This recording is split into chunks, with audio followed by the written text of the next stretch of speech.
বাবু, নাম কি তোমার? যাও, থ্যাংক ইউ।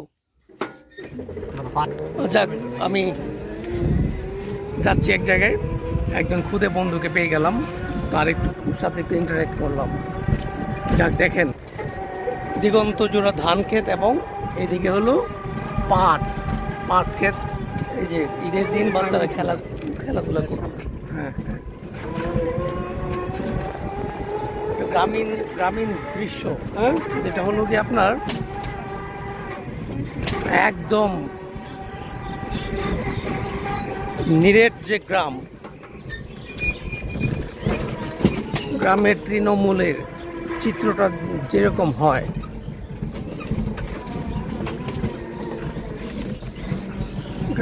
গ্রামের আঁকাবাঁকা মাটির মেঠো পথ, হ্যাঁ, যেটা হলো আদি পথ।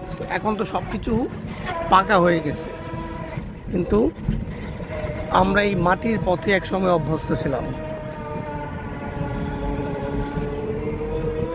চৈত্র মাস, বৈশাখ চলছে, পুকুর একদম শুকায় গেছে।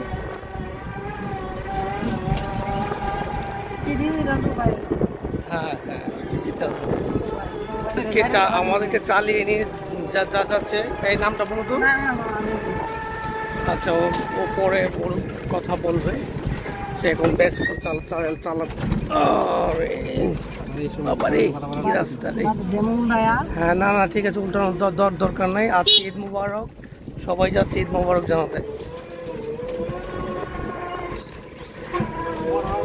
মাঠে পুরা গ্রামের যে দৃশ্যটা আপনাদেরকে সেটাই দেখানোর চেষ্টা করছি। ঈদের দিন সবাই সবার আত্মীয় স্বজনের বাড়িতে যায়, ওরাও যাচ্ছে কোথাও বেড়াতে। গাড়ি আমার পিছনেও আছে কিছু যাত্রী, ওনারাও যাচ্ছেন কোথাও হয়তো বা বেড়াতে। ও যাক, এটা হলো খড় বিছানো রাস্তা, মানে লোকজন খড় এটা লোকালি বলা হয় বন, ধানের গাছ।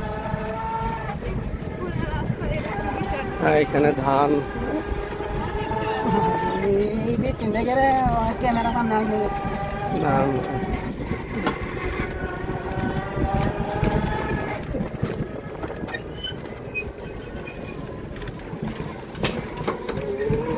এখানে কি বানায়? ও আচ্ছা, এখানে গরুর খামার দেখতে পাচ্ছি, আর অনেকগুলো, হ্যাঁ, গরুর খামার। দেখি আমাদের সাথে খুদে বন্ধু আছে। কেমন আছেন আপনি? নেচারের